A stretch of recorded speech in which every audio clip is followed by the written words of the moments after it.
네, 한 주간의 삶도 성령 충만하시고 또 행복한 삶이 되시길 축원합니다. 우리가 어떤 일에 대해서 그 개념을 알기 위해서는 그 한 가지 어떤 상황만을 보고서 그것만 바라보면서 그 개념을 이해한다는 것은 온전히 다 그것을 이해하기는 어려울 수 있습니다. 그러니까 뭔가 내가 어떤 일에 대해서 그 온전한 그 개념을 이해하려면 그것과 반대되는 개념도 볼 수 있는 그런 관점이 좀 필요하다라는 겁니다. 예를 들면 우리에게 아침과 밤이 있습니다. 아침이라는 것을 좀 더 잘 이렇게 이해하려면 밤이라는 것, 이 똑같은 장소에 이 밤이라는 곳의 풍경이 또 어떤 것인가, 이것을 알 때 아침은 어떻고 이 밤이 어떤가, 이걸 이제 우리가 또 알게 되는 거죠. 계절이 마찬가지입니다. 겨울만 있어서는 봄이라는 게 잘 뭔지를 모르죠. 그렇죠? 그러니까 이 겨울이 있기 때문에, 그래서 이제 이 봄이라는 것이 얼마나 참 귀한가 하는 것들이 이렇게 돋보이게 되는 거죠. 그래서 봄, 여름이 또 있고 가을이 있기 때문에 겨울이라는 것이 또 우리에게 얼마나 또 귀한가, 이런 것들을 서로 이렇게 느끼게 되는 거죠. 그러니까 우리가 어떤 개념을 알 때 한 가지로만 이걸 보게 되면 이걸 온전히 이해할 수 없다는 겁니다. 다양한 이 관점에서 이것을 볼 수 있어야 이해할 수 있는 거죠. 그것을, 그 어떤 개념의 진짜 의미를 우리가 깨달을 수 있는 거죠. 그래서 그 스페인 철학자인 호르테가라고 하는 사람이 그런 이야기를 합니다. 관점만큼 많은 현실이 있다. 그러니까 현실이 그냥 존재하는 게 아니고요, 우리가 이것을 어떤 관점으로 보느냐에 따라서 얼마든지 이 현실은요 여러 가지가 되어질 수 있다라는 것입니다. 그만큼 우리가 바라보는 관점이 중요하다는 건데, 세상은 보이는 대로 존재한다, 이런 말도 있습니다. 그만큼 뭡니까? 우리가 어떤 시선으로, 어떤 관점으로 이렇게 바라보느냐 중요하다는 거죠. 인생은 10%의 사건과 그것을 대처하는 90%의 태도에 의해서 좌우된다, 이런 말도 있습니다. 그만큼 우리가 보는 것을 달리하고 이것을 마주하는 태도를 달리할 때 상황이 달라질 수 있다는 겁니다. 예전에도 제가 한번 말씀을 드린 적이 있는데, 우리 성도 여러분 삶 속에 나는 지금 인생의 오르막길에 있는 것 같습니까? 내리막길에 있는 것 같습니까? 예전에 제가 한번 이 똑같은 질문을 드렸죠. 생각해 보십시오. 실은요, 오르막길, 내리막길은요, 실은 똑같은 비탈길입니다. 우리는 이렇게 우리가 내 인생이 내리막이 돼버렸다고 해서 실망하는데, 아니, 그게 아닐 수 있다는 거죠. 잘 생각해 보시면 언덕 위에서 내려다보면 내리막길입니다. 그리고요, 언덕 아래서 올려다보면 오르막길이 되는 겁니다. 그러니까 길은 어차피 비탈길인데, 그런데 거기에서 내가 어떻게 바라보느냐에 따라서 그 길이 오르막이 되기도 하고 내리막이 되기도 한다라는 겁니다. 관점에 따라서 어떤 사람은 불행하게 생각하고 어떤 사람은 이걸 행복하게도 생각한다라는 겁니다. 오늘 우리가 이 성경을 볼 때 마찬가지입니다. 지금 오늘 본문은요 너무 유명한 말씀이에요. 아브라함이 하나님 앞에 그 순종함을 통해서 독자 아들 이삭까지도 하나님께 드림으로 인해서 결국은 그 일을 통해서 하나님께서 이 아브라함에게 엄청난 복을 허락해 주시는 그런 놀라운 장면을 우리가 보게 됩니다. 그래서요, 우리가 대부분 이 본문을 볼 때 그런 이야기를 하죠. 아브라함의 그 순종함이 얼마나 대단한지 모른다. 그러면서 대부분 어떻게 접근을 하냐면, 이제 이 아브라함이 이삭을 데리고 갈 때 그냥 간 게 아니라는 거예요.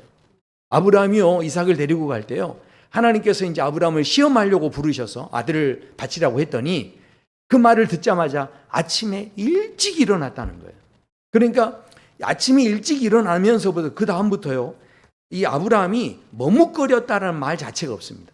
그냥 거기에 대해서 막 하나님 말씀을 지키기 위해서 그 모리아 산까지 이렇게 올라가는데, 그 모든 과정에 보면 멈칫거리거나 주저하거나 뭔가 지체됐다 이런 이야기가 없이 곧바로 하나님 앞에 가서 그 하나님 말씀하신 곳에 가서 이 자녀를 주님 앞에 번제로 탁 잡으려고 합니다.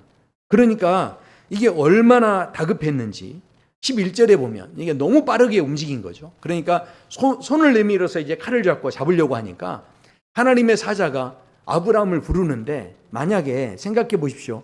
아브라함이 조금이라도 좀 망설이는 게 있었다면 아브라함아 하고 이렇게 부르셨을 거예요. 그런데 이건 지금 너무 급박한 상황인 거예요. 저 행동을 지금 더 이상 못하도록 해야 되기 때문에 아브라함아 아브라함아 하면서 급하게 불렀다라는 겁니다. 그러니까 시험하려고 테스트하려고 하나님께서 아브라함을 부르시고 자녀를 달라고 했는데 아브라함은 아침 일찍부터 일어나서 거기에 순종하는 태도가요, 너무 적극적으로 그렇게 가서 주저함 없이 하나님 앞에 나아가는 이런 모습. 결국은 하나님께서 어떻게 하십니까? 너무너무 감동하셔가지고 네가 이제야 나를 경외하는 줄 알았다, 뭐 이렇게 이제 감동을 하십니다. 그래서 이런 감동으로만 끝나신 게 아니라 결국은 어떻게 하십니까? 하나님께서 이 일을 통해서 이 아브라함에게 엄청난 복을 또 허락하셨다 하는 것을 우리가 보게 됩니다. 자, 그래서 우리가 대부분 이 본문을 볼 때 맞아 하나님 앞에 이렇게 테스트를 잘 통과해서 우리도 이 복을 받고 여호와 이레 하나님을 만날 수 있다면 얼마나 좋은 거야, 이렇게 생각합니다. 근데 이것은 실은 인간의 입장에서만 보게 되는 단편적인, 그저 인간의 모습에서만 바라보는 그런 한쪽 측면에서의 그런 생각이 될 수밖에 없습니다. 실은 이 사건은요, 인간의 입장에서 보면은 하나님께 순종해서 복을 받자, 이것이 주요한 내용인 것 같지만 하나님 입장에서 또 하나님 편에서는 도대체 이 사건을 어떻게 보고 계시는지, 하나님 편에서 이 사건을 다시 한번 우리가 볼 수 있어야 이 사건의 전부를, 이 사건을 더 깊이 있게 우리가 접근할 수 있다는 것입니다. 예를 들어서 이 본문에 대해서 신학적인 접근을 할 때는요, 우리가 대부분 그렇게 이야기합니다. 이 이삭이 아버지에게 반항을 하지 않고 아버지가 이렇게 죽이려고 하는데도 몸부림치지 않고 그대로 거기에 순종하는 또 이삭도 보게 됩니다. 그런데 그것을 신학적으로는요, 바로 예수님께서, 하나님께서 십자가에 예수님을 매다실 때 예수님께서 반항하지 않으시고 그것을 그대로 순종하셨던 것을 예표하는 사건이 바로 이 사건이다, 이렇게 이제 신학적으로는 이야기합니다. 그리고 또 신학적으로 무슨 이야기를 하냐면 이 독자 아들 이삭까지도 아끼지 않으시고, 이 아끼지 않고 아브라함이 하나님께 나왔던 것처럼 하나님의 마음도 그랬다는 거예요. 독자 아들 되시는 예수 그리스도를 우리에게 보내실 때 그때 지체하거나 머뭇거리거나 하지 않으시고 우리를 위해서 그만큼 너무너무 우리를 사랑하셔서 그래서 이 아브라함과 같이 그렇게 행하셨다. 이것이 바로 이제 이 신학적으로는 바로 예수님을 예표하시는 그런 사건이다, 우리가 이렇게 보게 됩니다. 자, 그러니까 벌써 그렇게만 봐도 이 똑같은 본문을 신학적인 입장에서 보니까 또 그런 의미가 있구나 생각이 되겠죠. 자, 그러니까 내가 이거 가지고 어떻게 됐든 하나님께서 너의 믿음이, 아브라함아 너의 믿음이 진짜냐 가짜냐, 이것을 시험하기 위해서, 그래서 그 시험을 통과하면 하나님께서 더 큰 복을 주신다, 이런 관점에서만 보게 되면 그러면 실은 이 본문을 제대로 이해하지 못하는 것일 수 있다라는 겁니다. 자, 우리가 늘 그런데도 불구하고 이 여호와 이레라고 하는 이 사건을 우리가 보면서 하나님께 어떻게든 시험의 테스트를 통과해서 복을 받겠다는 마음을 갖다 보니까 실은 하나님에 대해서 오해하고 하나님에 대해서 두려움을 갖게 되는 것이 있다라는 것입니다. 왜냐하면 결국은요, 우리가 신앙생활하면서 은연중에 우리 마음속에 무슨 생각이 있냐면 결국은 하나님께서 우리에게 뭔가 내가 가장 소중히 여기는 것을 요구하시는 때가 있을 거야, 이런 생각을 갖습니다. 그래서 저도 그 청년부에서 이렇게 생활할 때 어떤 제가 잘 아시는 장로님이 그 가정에서 그 권사님하고 같이 그렇게 좋게 막 알콩달콩 하다가도 이 장로님이 문득 이 말씀이 생각나면 갑자기 그 권사님을 탁 어깨를 때리면서 저리 가라고 막 했대요. 그러니까 왜 그랬냐 그랬더니 이 하나님보다 너무 좋아하면 데려가 보실까 봐. 그래서 이 하나님보다 너무 좋아하는 걸 두면 하나님 별로 안 좋아하실 것 같아서 그렇게 하신다는 거예요. 청년부에서 그 이야기를 했던 걸 지금도 기억해요. 그 이야기를 가끔 하셨거든요. 그러니까 생각해 보십시오. 우리도요, 실은 내가 신앙생활을 하는데 하나님 앞에 나아가면 하나님께서 내가 하나님보다 더 사랑하는 이삭이 생기면 그러면 하나님께서 야, 너 그 소중한 걸 한번 나한테 내놔 볼래? 이렇게 하나님이 도전하시면 이거 어떻게 하나 하는 약간의 어떤 두려움이 실은 우리에게 있을 수 있다는 거죠. 그래서 부모님들이 자녀들을 위해서 기도할 때도요, 그래서 이게 요즘에는 아주 똑똑하셔가지고 기도할 때 막연하게 기도하지 않습니다. 예전의 분들은요, 기도할 때 그냥 막연하게 기도하셨어요. 하나님, 우리 자녀 잘 되게 해주세요. 그러다 보니까 어떻습니까? 그래? 그러면 너의 자녀를 주의 종이 되게 하거라. 이렇게 이제 이야기하면 어떻게 합니까? 그러니까 요즘 분들은 똑똑하셔가지고 그냥 막연하게 기도하면 선교사 되라고 해버릴까봐 그래서 그렇게 기도 안 하고 어떻게 기도하는 거예요? 하나님, 이 아이가 돈을 잘 벌게 해주셔서 록펠로처럼 11조도 1,000만 원 하게 해주세요. 그러면 매달 얼마 버는 겁니까? 그렇죠. 그러니까 돈 벌게 해달라는 것도요, 머리를 써가지고 11조를 요만큼 하게 해달라고. 그렇게 이제 기도하시는 이제 그런 기도들을 보게 됩니다. 그러니까 자녀를 위해 기도할 때도 우리 자녀가 공부를 잘해가지고 사회적으로 막 굉장히 인정을 받아가지고 그래서 이왕이면 어떻게 해요? 사람들이 다 보는 앞에서 막 시상식에서 상을 받고 그렇게 해서 그때 비로소 이 모든 것이 하나님의 영광입니다. 이렇게 고백할 수 있는 내 자녀의 삶이 되게 해주세요. 하면서 막 이렇게 이제 구체적으로 기도하는 것을 다 생각을 합니다. 자, 그러니까 이런 마음의 태도가 있다 보니까 실은요, 교회에서만 그렇지 않다는 거예요.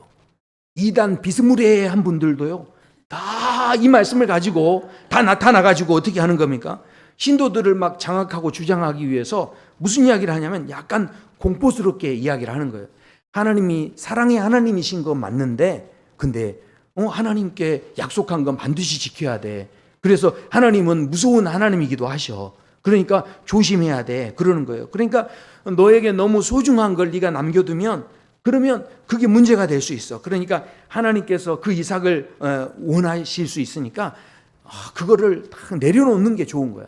그러니까 이삭을 다 내려놔야만 어떻게 된다는 겁니까? 그래야 하나님을 제대로 경외하는 거고 하나님의 복을 받을 수 있다라고 이야기하는 거예요. 그러니까 그러면 그 이단에 간 사람들에게 그러는 거죠. 난 자식이 없는데요. 그러니까 아니 자식 말고 자식 같은 집이 있잖아. 그러니까 이런 걸 다 내려놔야 돼. 예? 그러니까 이 모든 사람에게 이삭은 다 다른 거야. 꼭 자식만 이야기하는 게 아니고 당신이 가지고 있는 통장이 이삭일 수 있고 당신이 가지고 있는 건물이 이삭일 수 있고 그러니까 그 이삭을 내려놔야만 그래야 그것이 진짜 하나님을 경외하고 하나님께 복을 받는 것이다. 이렇게 이야기하면서 어떻게든 그 사람들을 주장하고 붙잡아 놓으려고 하는 그런 시도들을 하게 된다라는 겁니다. 그렇지만 분명히 아셔야 됩니다. 하나님께서는요, 우리에게 구원을 주시고 신앙생활을 하시는 것은 절대로 우리를 두렵게 하시려는 분이 아니고 우리에게 평안을 주시려는 하나님이신 것을 믿습니다. 그러니까 하나님에 대해서 오해하니까요, 지금 이 본문을 보면서 늘 어떻게든 테스트에 통과해가지고 내가 복을 받겠다는 마음만 있다 보니까 이 하나님에 대해서 잘못 알게 되고 오해하게 되고 그렇게 되는 거예요. 자, 그러니까 오늘 그렇다면 이 본문에서 도대체 하나님이 아브라함을 시험하신 이 시험은 도대체 어떤 시험인가? 이것은요, 아브라함에게 하나님이 복을 줄까 말까 이것을 결정하기 위한 그런 시험이 아니고 하나님께서 아브라함이 정말 이 복의 사람으로 불러주셨는데 이 복된 삶을 살 때 있어서 이걸 가지고 더 온전히 이 복을 막 누리면서 살아야 되는데 그런 누리는 삶을 살기 위해서는 이 과정이 필요하다는 걸 하나님이 아신 거예요. 그래서 진짜 복 있는 사람으로 네가 이 복을 누리며 살기를 원한다 하면서 시험하셨던 내용이었다라는 거죠. 자, 왜 제가 이렇게 말씀드릴 수 있냐면 오늘 아브라함이 이삭을 거침없이 하나님 앞에 딱 드릴 때 그때 하나님께서 이것을 딱 막으시면서 이렇게 이야기를 하시죠. 12절에 보시면 그렇죠. 여기 보시면요. 12절에 이렇게 이야기하죠. 자, 그 아이에게 내 손을 대지 말라. 그에게 아무 일도 하지 말라. 내가 내 아들 내 독자까지도 내게 아끼지 아니하였으니 내가 이제야 내가 하나님을 경외하는 줄을 아노라. 그렇게 말씀을 합니다. 그러니까 이 말씀은 마치 하나님께서 지금 아브라함을 시험해보고 야 이제 네가 나를 경외했네 이렇게 이제 마치 그래서 이제 그것을 아신 것처럼 이야기하고 있지만 엄밀하게 따져보면 하나님이 말씀하신 게 아닙니다. 이 말씀은요 하나님이 보내신 사자가 이야기한 거예요. 그러니까 하나님 보내신 사자가 가만히 보니까 아브라함이 와 정말 이 사람은 하나님을 경외하는 대단한 사람이네 하고 이 하나님의 사자가 깜짝 놀란 거예요. 그런데 하나님은 어떠셨을까요? 하나님은요, 시험해 보지 않아도 이미 아브라함의 마음이 무엇인지를 다 알고 계시는 분이시죠. 테스트 해본 다음에 아시는 분이 아니시고요. 테스트 하기 전부터 이 머리 끝부터 발끝까지를 실은 다 감찰하시고 아시는 분이 하나님이시죠. 그러니까 오늘 이 본문의 말씀은 하나님께서 아브라함을 믿음을 확인하기 위해서 테스트하셨다기보다는 아브라함을 얼마나 사랑하시는지를 나타내 주시기 위해서 지금 이 사건을 일으키신 거예요. 자, 그러니까 이걸 또 어떻게 우리가 이제 알 수 있냐면, 이 아브라함이 그래서 하나님 앞에 이삭을 드릴 때요, 어떤 상태, 어떤 마음으로 드렸는지 우리는 알 수 없는데 성경에서 이것을 정확히 이야기합니다. 11절에 히브리서 11장에 보면 이렇게 말씀을 해요. 하나님이 능히 이삭을 죽은 자 가운데서 다시 살리실 줄로 생각한지라, 그렇게 말씀합니다. 그러니까 지금 이 아브라함은요, 100세에도 아들을 주셨잖아요. 아니, 아들을 낳을 수 없는 상황에도 아들을 만들어 주신 걸 보고서 깜짝 놀란 거죠. 그리고 그것이 이제 믿음의 씨앗이 되니까 그 다음에는 어떻게 해요? 이 독자였던 이 아들이 죽었어도 얼마든지 다시 살릴 수 있는 하나님이시다라는 것을 믿고서 그 믿음으로 지금 나갔다라는 겁니다. 그러니까 이게 지금 막연하게 나간 게 아니고요, 아주 이제 분명한 그런 믿음으로 이 자리에 있었다라는 것을 성경은 증언하고 있습니다. 자, 그렇다면 실제로 하나님의 사자가 아브라함아, 아브라함아 하고 갑자기 이렇게 불렀을 때, 그랬을 때 이 지금 누굽니까? 독자 이삭을 탁 이제 죽이려고 했는데, 그때 그렇게 불렀을 때 아브라함이 속으로 어떻게 생각했을까요? 제가 이 정도 설명했으니까 우리가 짐작해 볼 수 있겠죠. 속으로 어떻게 생각했을까요? 이걸 딱 죽이려고 하다가 아브라함아, 아브라함아 딱 부르니까 어떻게 했을까요? 그러면 그렇지, 이렇게 생각하지 않았겠습니까? 그러니까 이 아브라함은 벌써 이 모든 상황에 대해서 하나님께서 어떤 분인 거를 다 이게 이제 마음에 이렇게 알게 된 거죠. 자, 그래서 그렇게 하나님 앞에 나아가는데, 그러다 보니까 어떻게 됩니까? 이삭 대신에 숫양을 이게 준비를 해 놓으신 거예요. 그래서 그 숫양을 가지고 하나님 앞에 번제로 드리면서 거기에서 여호와 이레의 하나님이라고 하나님을 찬양했다라는 겁니다. 자, 우리는요, 그런데 이 여호와 이레의 하나님, 어떤 하나님으로 생각하냐면, 내가 하나님 앞에 어떻게 해요? 집이라는 이삭을 탁 내려놓으면, 내 통장에 돈이 많은데 통장이라는 이삭을 탁 내려놓으면 하나님은 갑절로 그 통장을 대신해서 다른 것으로 또 다른 수량으로 하나님이 준비해 주시고 갚아주시는 하나님, 할렐루야. 이런 하나님에 대해서 우리는 여호와 이레라고 생각하는 거예요. 그런데 아브라함이 생각했던 여호와 이레는 그런 의미가 아니었다는 겁니다. 아브라함은요, 자신이 실은 하나님 앞에 이삭을 드릴 만한 그런 사람이 아니었어요. 원래는 자기는 늘 넘어지고 부족해서 하나님이 믿음으로 자녀를 주겠다고 했는데 끝까지 기다리지 못하고 이스마엘을 낳아버렸지 않습니까? 그러니까 늘 부족한 모습이 있었어요. 그런데 지금 여기에 와서 하나님 앞에서 결국은 이삭을 드릴 수 있는 믿음의 자리에까지 서게 된 것이 결국은 하나님의 은혜였다는 거예요. 이것을 깨달으니까 지금 여기에서 하나님 앞에 여호와 이레의 하나님을 고백하고 있다는 겁니다. 자, 그러니까 한번 생각해 보십시오. 처음에요, 아브라함이 이삭을 이렇게 이제 주셨을 때, 그 이삭을 이제 키우는데 젖을 뗄 때가 되니까 먼저 태어났던 이스마엘이 이 이삭을 어떻게 합니까? 오늘도 이레가 와서 기도받으니까 이든이가 찡찡거리잖아요. 그렇듯이 지금 이스마엘이 이제 이레가 아니죠. 이스마엘이 이삭을 이렇게 놀리는 그런 이제 모습을 사라가 보게 됩니다. 그래서 사라가 화가 나가지고 저 사람들을 내쫓아야 된다고 하니까 아브라함이 입장이 난처해진 거예요. 아니, 그래도 쟤도 내 핏줄인데 쫓아내라고 하니까 이게 얼마나 고민이 되는 거예요. 그러니까 아브라함이 막 근심에 빠져 있습니다. 도대체 이거 어떻게 해야 될지 모르겠다, 이렇게 하고 있는데, 그때 하나님께서 나타나셔가지고 뭐라고 하시냐면, 너 이 사람들을 내보내라고 합니다. 그러니까 한 번에 이 고민이 해결이 됐는데, 자, 그런데요, 그때 무슨 일이 일어나냐 하면, 이 아들로 말미암아 그 일이 매우 근심이 됐다는 거예요.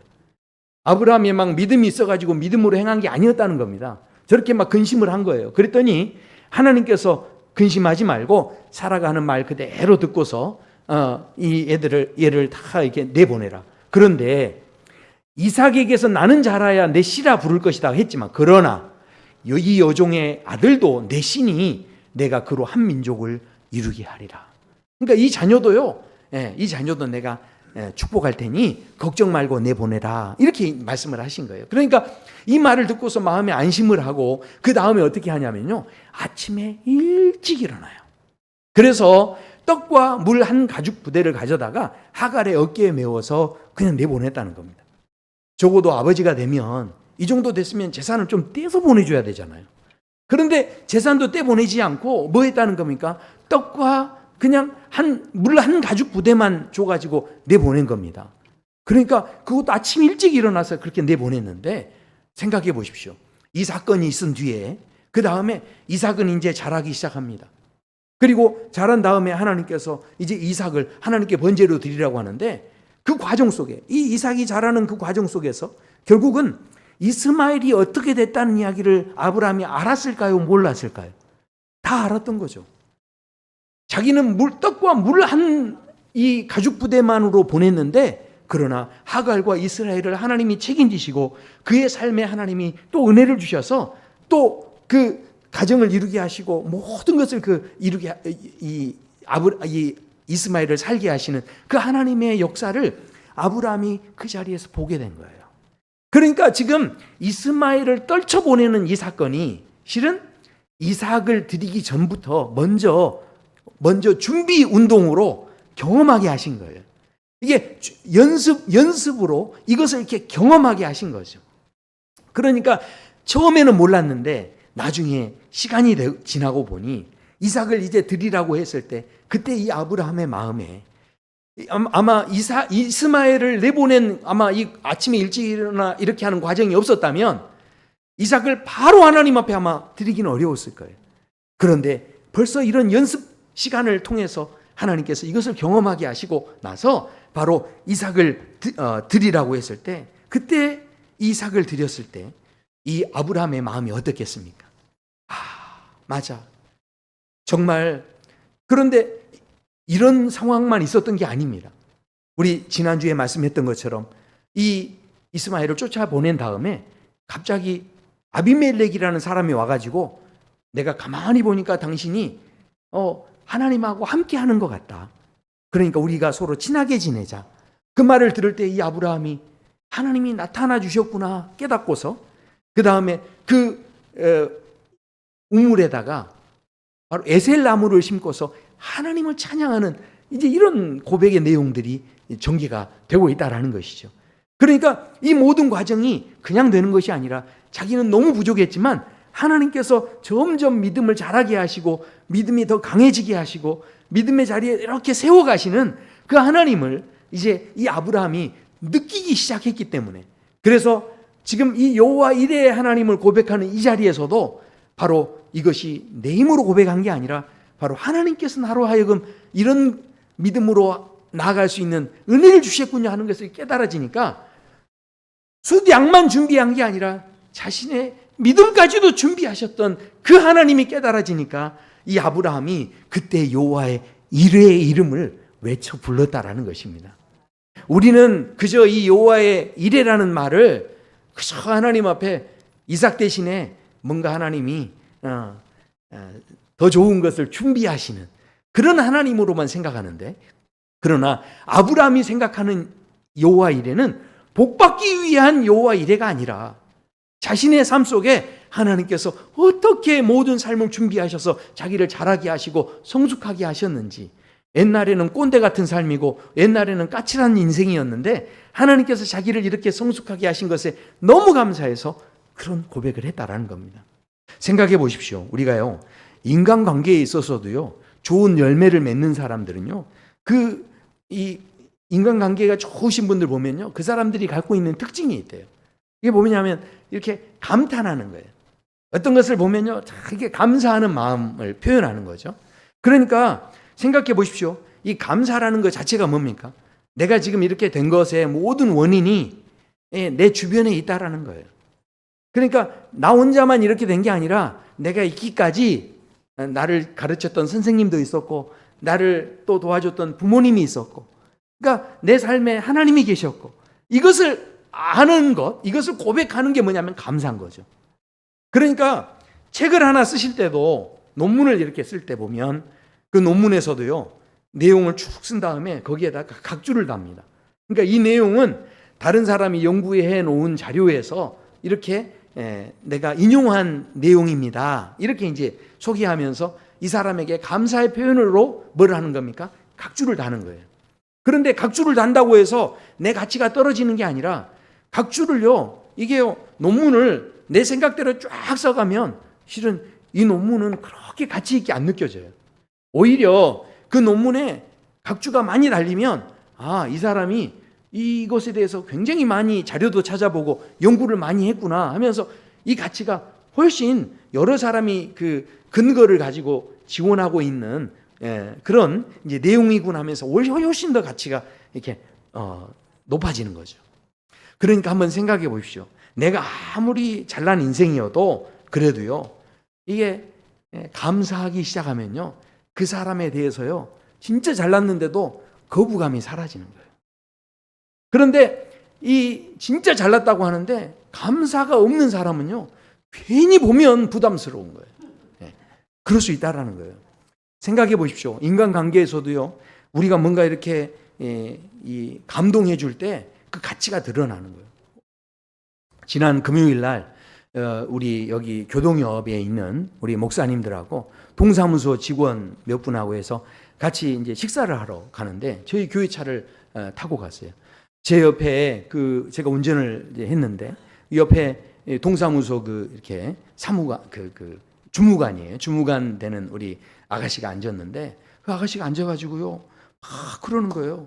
세상에 그 차에 썬루프가 있어서 이렇게 이게 뭐예요? 그러니까 이거 열리는 거라고. 그러면서 다 이렇게 열어줬더니 어머 세상에 저 이렇게 열리는 거 처음 봐요. 그러면서 막 너무너무 막 신기해하는 거예요. 그러니까 막 너무너무 막 좋아하면서 세상에 잠깐만 이렇게 열리기도 하네요. 막 그러면서 와 너무 좋다. 저 이거 한번 더 열어봐도 돼요? 막 그러면서 막 그러는 거예요. 그러니까 그렇게 막 감동을 하는데 우와 막 하는데요. 제가 어느새 저도 모르게 이 자동차는 여기에 이런 기능도 있고 저런 기능도 있고 막 소개하고 있더라고요. 지금. 이 자매한테 굉장히 친절하게 제가 더 이렇게 설명을 해주는 거예요. 그럼 열어본다고 하는데 햇볕 들어오는데 막 마음껏 열으라고. 근데 그 자동차에 타고 있던 다른 목사님들은 다 가만히 있는 거예요. 차가 다 좋은데. 그러면서 그 자매한테 그러더라고요. 돈 주면 다 해. 감동이 없어요. 감동이. 그러니까요, 한번 생각해 보십시오. 우리 권사님들이 다 이렇게 먹을 거를 해가지고 맛있는 음식을 주방에서 막 하시는데, 그런데 어머머머 세상에 권사님 나 이런 거 처음 먹어봐 막 이러면, 이런 소리를 들으면 우리 권사님들 평소에 팔다리 아프고 그런데 막 아픈데도 막 없던 힘이 막 샘솟는 거 아니겠습니까? 막 이렇게 감동하면요, 이게 모든 게 달라지는 거예요. 그러니까 어린 아이들도요, 실은 그냥 잘하는 게 아니고요, 엄마 아빠가 감동해 줄 때 잘한대요. 그러니까 어린 아이들이 막 이렇게 잘할 때도요, 어떻게 애가요 막 몇 걸음을 막 떼지 않습니까? 그러면 우와 걷기 시작했다는 거예요. 막 그러면서 얼마나 좋아하는지 몰라요. 그리고 말하면 어떻게 합니까?